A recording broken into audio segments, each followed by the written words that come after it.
पूछे हूँ रघुपति के था प्रसंगा, सकल लोक जगी पावनी गंगा। देखिए कथा वहां पर पहुंच चुकी है जब भगवान शिव कैलाश पर्वत पर बरगद के पेड़ के नीचे माँ पार्वती से बातचीत कर रहे हैं। माँ पार्वती, माँ भवानी श्री राम जी के पावन कथा को सुनना चाहते। दास पिछले एपिसोड में इस बात को रखा था और भगवान शंकर ये साफ बोले हैं कि तुमने जगत के कल्याण के लिए ही प्रश्न पूछे हैं। तुम श्री रघुनाथ जी के चरणों में प्रेम रखने वाली हो, ये पार्वती को कह रहे हैं।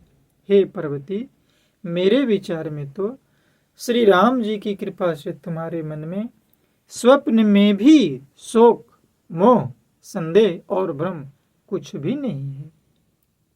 महादेव जी कहते हैं, शिव वाणी है, राम कृपाति पार्वती, सपने हूँ तब मन माही, शोक मोह संदेह ब्रह्म में विचार कछु नाही।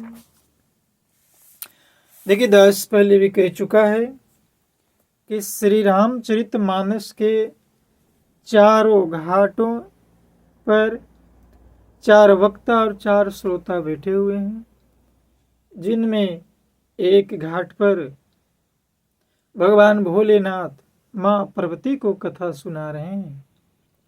और दास ये भी बता चुका है, चर्चा कर चुका है कि मानस में जितने भी ज्ञान की बातें कही गई है, जो गुरु ज्ञान देता है, ज्ञान की बातें जो कही गई है, वे सब भगवान शिव के द्वारा कही गई। इसलिए शिव को संसार का प्रथम गुरु माना गया। फिर भी वो कहते हैं शिव जी माँ पार्वती से कि तुमने इसलिए वही पुरानी शंका की है कि इस प्रसंग के कहने सुनने से सबका कल्याण होगा। देखिए यहाँ पर भाव छिपा हुआ है। माँ भवानी चाहती है पूरे संसार का कल्याण हो, क्योंकि वो जगत की माँ है। जिन्होंने अपने कानों से भगवान की कथा नहीं सुनी, उनके कानों के छिद्र सांप के बिल के समान बताया। किसने? भगवान शिव ने। अब देखिए उदाहरण देते हैं, उन्होंने जनमानस को बताया है। पार्वती तो एक बहाना है।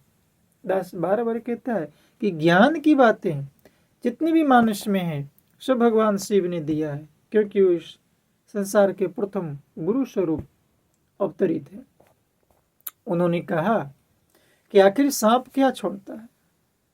सांप का काम है जहर छोड़ना। तो ये जो कान है ज्ञान इंद्रियां, जिनसे ज्ञान, हमारे शरीर में ज्ञान इंद्रियों की संख्या 5 है, हम सब जानते हैं।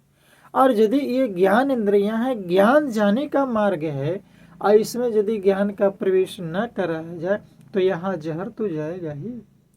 देखिए कोई कमरा है और उसमें यदि शुद्ध हवा का प्रवेश न हो पाए तो दुर्गुण हवा, गंदगी, वहाँ पर अवगुण हवा जो है वो तो प्रवेश करेगा ही। इसलिए अवगुण हवा वहाँ पर, दुर्गंधित हवा न प्रवेश करे, इसके लिए वहाँ पर हमेशा सुगंधित हवा का खिड़की दरवाजा खुला रखे, सुगंधित हवा आने दिया जाए। कान वही तो है।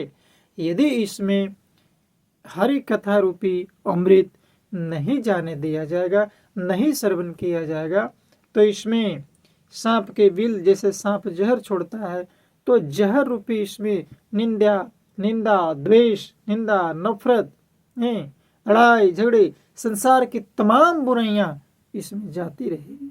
इसलिए भगवान कहते हैं, शिव कह रहे हैं, दास नहीं, मानस नहीं। मानस एक माध्यम है, स्वामी जी नहीं, भगवान शिव की वाणी है कि हमेशा इस कान से राम कथा रूपी अमृत, हरि चर्चा रूपी अमृत इसमें पिरोया जाए।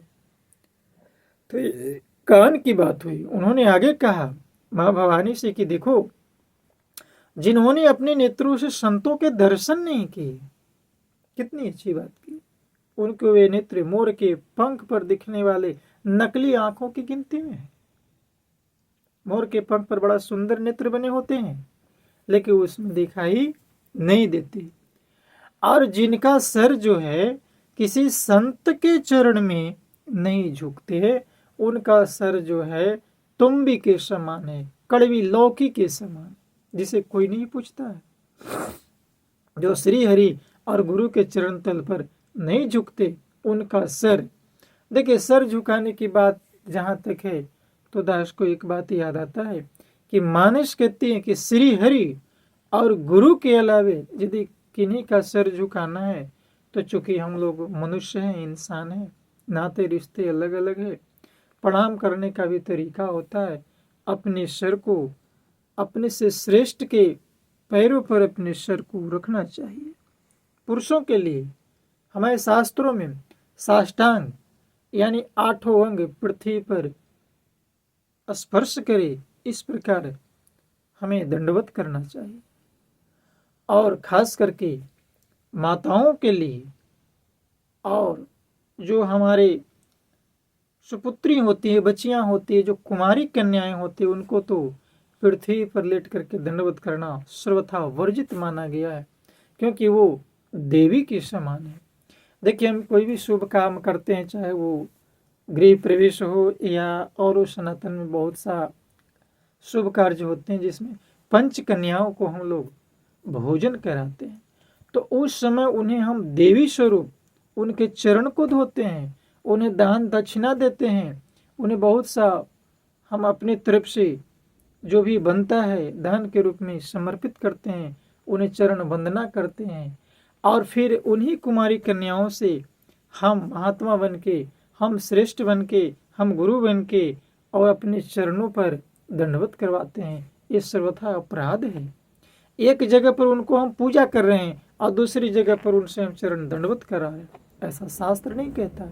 इसलिए कुमारी कन्याओं को कभी भी, कितनों बड़ा भी महात्मा, विद्वान, गुणवान, गुरु जो भी हो, कितने बड़े भी पंडित हो, ज्ञानी हो, कभी भी कुमारी कन्याओं से अपने चरण को नहीं छुआना चाहिए, क्योंकि वो देवी स्वरूप है।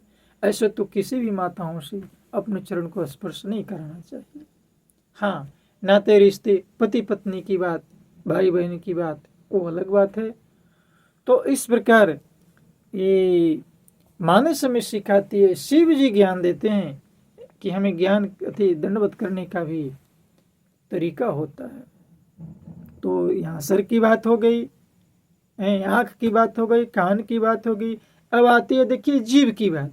जिन्हें हरि भक्ति हृदय नहीं आनी, जीवत सब समान ते प्राणी।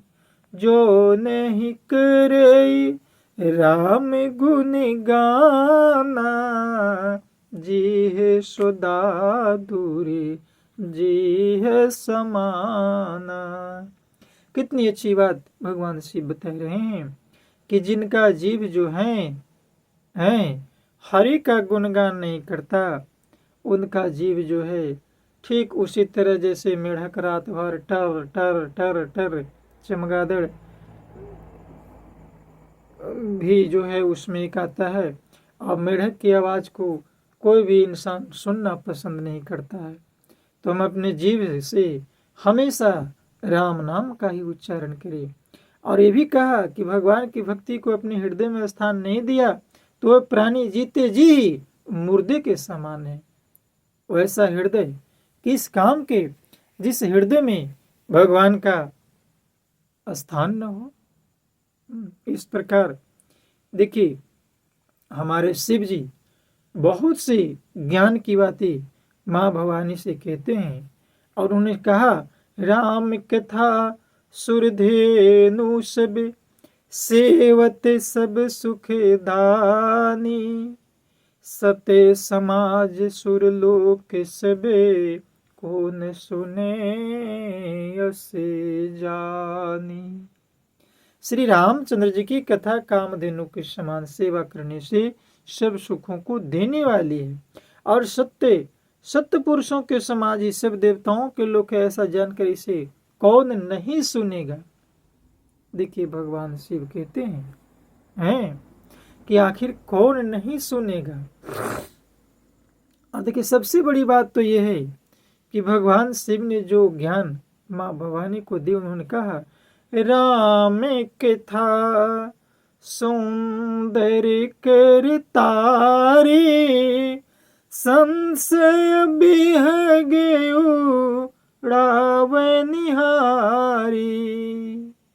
राम कथा कली बिटे पे कुठारी, सादर सुन गिरी राजकुमारी।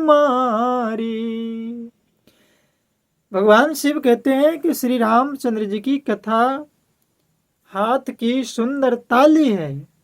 कैसे? यदि दास पहले भी एपिसोडों में कथाओं में ये बताते रहता है कि मान लीजिए कि किसी जगह पर बहुत से पक्षी बैठे हुए हैं और वहां पर जा करके हम ताली बजा दिया तो आखिर क्या होगा? सारी पक्षियां उड़ जाएगी।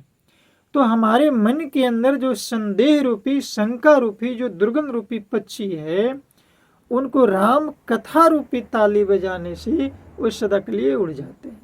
राम कथा कलयुग रूपी वृक्ष को काटने के लिए साक्षात कुल्हाड़ी भी है। राम कथा कली बिटप कुठारी।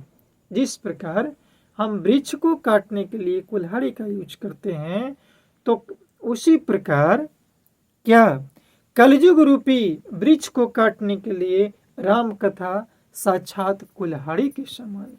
ये शिव वाणी है, स्वामी जी नहीं कह रहे हैं, ये दास नहीं कह रहा है, कोई साधारण संत नहीं कह रहा है, कोई साधारण व्यक्ति नहीं कह रहा, ये शिव वाणी है। उसी शिव जी तो यहाँ तक कहे हैं कि जो भी तुम्हारी अत्यंत प्रीति देखकर जैसा कुछ मैंने सुना है और जैसी मेरी बुद्धि है उसी के अनुसार मैं कथा कहूंगा। हे प्रवती, तुम्हारा प्रश्न स्वाभाविक सुंदर सुखदायक और संत सम्मत है और मुझे तो बहुत ही अच्छा लगा है। कैसे? तदपि जथा श्रुते जसी में तिमोरी, कही हम देखी प्रीति तितोरी। उमा प्रसन्न तव सहज सुहाई, सुखद सुनते सम्मत मोहि भाई। राम नाम गुण चरित सुहाए, जन्म कर्म यग नित श्रुति गाए। जथायनन्ते राम भगवाना, तथा कथा कीरते गुण नाना। भगवान शिव कहते हैं वेदों ने श्री रामचंद्र जी के सुंदर नाम, सुंदर गुण, सुंदर चरित्र, सुंदर जन्म और सुंदर कर्म सभी अनगिनत कहे हैं। राम नाम गुण चरित सुहाए, जन्म कर्म अगणित श्रुति गाए। ये वेदों ने कहा है, भगवान शिव अपने पर नहीं ले रहे हैं। जिस प्रकार भगवान श्री रामचंद्र जी अनंत है, उसी तरह उनकी कथा, कृति और गुण भी अनंत है। देखिए कितनी महानता है। हम और आप थोड़ा सा 2 अक्षर जान गए, 2 शब्द जान गए, 2 चौपाई पढ़ लिए, अपने आप को मार्तंड कहते हैं, विद्वान कहते हैं। अब भगवान शिव कहते हैं कि ये मैं नहीं कह रहा हूं कि राम अनंत है, ये वेदों ने कहा है, शास्त्रों ने कहा है, शास्त्र सम्मत।